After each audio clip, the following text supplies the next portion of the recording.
నీకున్న నోటి దురద వల్ల కింద ఆటో వాడితో గొడవ పెట్టుకున్నావు. ఇప్పుడు చూడు, అరగంట టైం లేట్ అయింది. సార్ ఎగ్జామ్ కి రానివ్వరు. రండి మీ పని చెప్తాను. మామూలు అప్పుడు ఎలాగ తొందరగా రారు, ఎగ్జామ్ అప్పుడు కూడా టైంకి రాలేరా? సారీ సార్, ముందు ఎగ్జామ్ కి టైం అయిపోతుంది, మమ్మల్ని లోపలికి పంపించండి సార్. ఈ భయం ముందే ఉండాలి. ఈవేళ ఎగ్జామ్ ఏంటో తెలుసా అసలు? చదివేరా?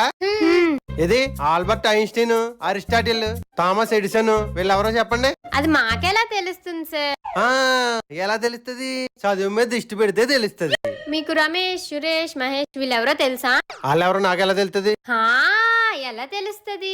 మీ కూతురు మీద దృష్టి పెడితే తెలుస్తుంది కదా. రేపు పొద్దున మీ పేరెంట్స్ తీసుకునే కాలేజీకి రండి, వాళ్ళతో డైరెక్ట్ గా మాట్లాడి మీ సంగతి ఏంటో తెలుసు. Sir sir sir sir, parents ని కాలేజ్ కి తీసుకురమ్మంటున్నారు. ఇప్పుడు ఏం చేస్తా? తీసుకొస్తాను. ఎవరికి భయం? నేను ప్రిన్సిపల్ కే భయపడను. ఇతనికి భయపడతానా ఏంటి? పద.